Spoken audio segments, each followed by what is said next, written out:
Alright, so I'm continuing a problem that we've already started here just a few moments ago. So we may want to go back. I'll put a link here to the problem statement. But basically we have this solenoid here with an outward B like this, and we're trying to figure out the direction and the magnitude of the current in these rectangular loops here that are kind of going around this solenoid using Faraday's law. Okay. So we're at this point where we want to use Faraday's law, and we notice that there's this d phi b dt business in it. So let's focus in on that here for just a moment. So let me, right here, a lot of students want to make this really common mistake. D phi b dt, well, we know that phi b, that's just the flux through a particular cross-sectional area. So that's just going to be the area times dB dt, assuming that our area remains the same here, which does in this particular problem. So we have area times dB dt, and so we might be able, or might be tempted to make this sort of an approximation. That's just delta B over delta T, and so this would just be the area times B at some time t, which we're given, minus maybe B at the initial time 0, over t minus 0. Where, you know, suppose that we're actually given what this t is. Maybe this t, let's say this is like 5.9 seconds. Okay.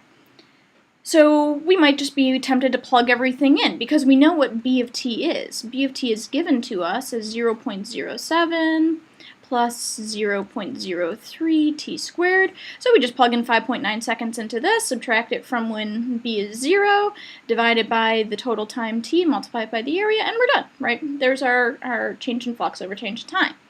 Except that's not how this works, okay? And the reason that this isn't how this works is because this equal sign is not actually true. This is a problem because dB dt is not equal to delta B over delta T.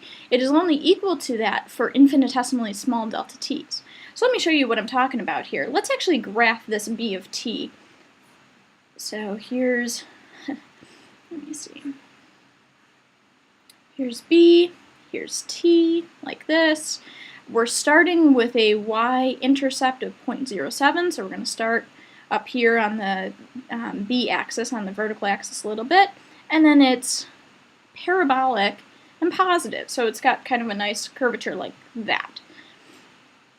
What you're finding when you're using this, so you're taking 5.9 seconds, let's actually put that on our picture here. Let's suppose that this is my 5.9 seconds.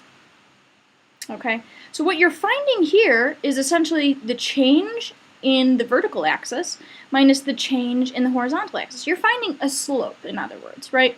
So what you're finding is the slope, the difference between when when t is 0 and when t is 5.9 seconds. So you are finding that slope right here.